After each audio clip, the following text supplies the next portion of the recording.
On l'a vu, non renouvelables et polluantes, les énergies fossiles ne permettront pas de continuer à maintenir notre société encore longtemps. Il faut donc les remplacer. Mais comment ?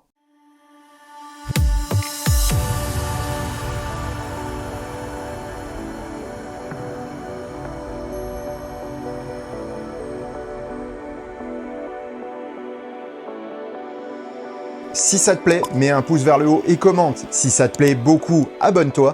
Et si ça te plaît vraiment beaucoup, dis-le partout. Merci. Se passer des carburants fossiles pour l'énergie n'est pas une mince affaire.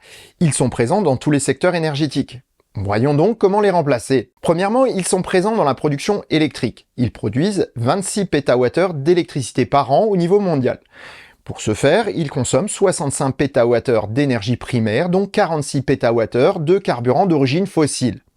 Donc pour remplacer les carburants fossiles, il faut augmenter les renouvelables à hauteur de 26 pétawattheures pour revenir à une situation d'équilibre. Mais ça, c'est que si on considère les usages actuels de l'électricité. Le second usage massif des énergies fossiles est le carburant pour les transports. Or, une voiture électrique est 4 fois plus efficiente qu'une voiture thermique. Pour 100 kWh consommés par une voiture électrique, c'est entre 400 et 500 kWh que consomme son équivalent thermique. En passant aux voitures utilitaires légers et camions à propulsion 100% électrique, ce sont donc 28 pétawattheures d'énergie qu'on économise par an. Toutefois, cela augmente la demande en électricité d'environ 7 pétawattheures par an. Entre parenthèses ici, il faut bien faire la différence entre puissance et quantité d'énergie. La différence est fondamentale pour comprendre la mobilité électrique. Mais certains ont décidé de l'ignorer. La puissance disponible dans un réseau électrique est dimensionnée en fonction des pics de consommation. La puissance installée en France est de 136 211 MW pour 2022. Sa production globale est de 550 millions de mégawattheures pour cette même année. Si on produisait à pleine capacité tout le temps, ce qui est impossible, je vous rassure, criez pas tout de suite, on devrait multiplier 136 211 par 8760 heures, soit une production de 1 193 208 000 MWh dans l'année. C'est bien sûr impossible. Mais c'est juste pour illustrer le fait qu'une centrale, quelle qu'elle soit, ne produit pas tout le temps. Entre les consommations en heure de pointe et celles en heure creuse, il y a une différence de 30 à 40%. Donc si les voitures électriques se chargent la nuit, elles consomment bien une énergie qu'il faut produire, ce qui consomme des ressources. En revanche, même si le parc automobile en France nécessiterait 100 millions de mégawattheures par an s'il était 100% électrique, les recharges de nuit et la saisonnalité des recharges en journée ou en voyage permettraient de recharger essentiellement à des heures creuses, donc dans les capacités de production actuelles du parc électrique. Il n'est donc pas nécessaire de construire de nouvelles centrales uniquement pour la voiture électrique. Mais il faudra tout de même en fabriquer car nous allons devoir renouveler les anciennes et augmenter le parc afin de supporter l'ensemble des nouveaux usages de l'électricité. Et ces nouveaux usages, c'est essentiellement dans le domaine de la chaleur qu'on va en avoir besoin. Une pompe à chaleur permet de transférer et concentrer une chaleur captée dans un milieu et de la restituer dans un autre. La source de chaleur peut être l'air, l'eau, le sol ou une chaleur perdue, et la pompe fait alors circuler un fluide qui se détend et se vaporise pour capter la chaleur. Il va ensuite se recomprimer et condenser pour restituer cette chaleur.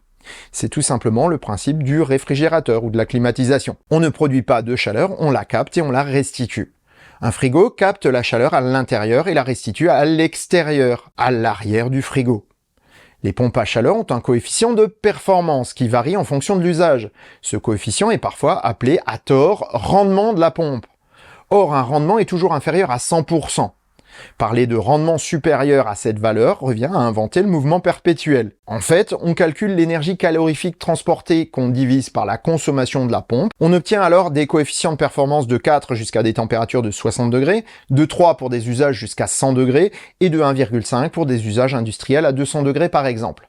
Pour ces applications, on peut éliminer 18 pétawattheures de carburant fossile qu'on remplace par 6 pétawattheures par an de demande d'électricité supplémentaire. Pourtant, il est des applications où les quantités d'énergie sont telles qu'il n'est pas possible d'avoir recours à l'électricité directement. On doit alors passer par des systèmes permettant de concentrer l'énergie. Au-delà de 200 degrés de chaleur, il devient nécessaire par exemple d'utiliser des puits de chaleur pour un stockage thermique de l'énergie, mais on peut aussi utiliser des fours à résistance ou à arc. Dans le cas de la production de l'acier, la réduction directe de la fonte en acier peut se faire au moyen d'hydrogène. Celui-ci peut être produit lors des creux de consommation électrique pour éviter de construire des centrales exprès pour lui. On note que l'hydrogène est cantonné à des usages bien précis car l'utiliser comme vecteur énergétique n'est pas viable en raison de rendements faibles, ce qui irait à l'encontre de la démarche présente. D'ailleurs ici, aucun gain puisque 9 pétawattheures de carburant fossile sont convertis en 9 pétawattheures de consommation électrique. L'hydrogène pour l'acier ou la production d'engrais pour l'agriculture convertit 8 pétawattheures d'énergie fossile en 6 pétawattheures de consommation électrique. Le gain est ici beaucoup plus faible que l'utilisation directe de l'électricité. Dans le domaine des transports, l'hydrogène aura aussi sa place pour la production de carburant de synthèse, pour les avions par exemple. Leur usage marginal permettra de faire circuler des autos anciennes et de collection, mais ne représentera pas une solution à grande échelle comme pour l'hydrogène. Son usage consomme en effet bien trop de ressources. Les applications à carburant de synthèse ne feraient aucun gain en matière de sobriété. Ils ne feraient que reporter la consommation des énergies fossiles vers l'électricité, en parvenant quand même à décarboner un peu leur usage. Les navires convertis à la propulsion électrique pourraient être 1,5 fois plus efficients que leurs homologues à fioul lourd et supprimeraient 3,2 pétawattheures par an d'énergie fossile pour une demande d'électricité augmentée de 1,5 pétawattheures par an. Au final, les besoins énergétiques mondiaux issus de ces transformations de la manière de produire l'énergie débouchent sur une production nécessaire de 113,4 pétawattheures par an en comparaison des 165 de notre modèle actuel. C'est 31% de gain. Mais ce n'est pas tout. On obtient 72,8 pétawattheures utiles au final, ce qui représente un rendement global de 64%, soit le double de celui qu'on a eu au départ. Ou encore, de quoi subvenir aux besoins de 22% de plus de personnes qu'aujourd'hui. Mais concrètement, comment on arrive à cela et comment on arrive à bien consommer l'énergie? Eh bien, c'est ce qu'on va voir demain. Et sur ces bonnes paroles, je vous souhaite bonne route et vous dis à demain pour le prochain épisode du Choucroute Garage. Portez-vous bien. Ciao.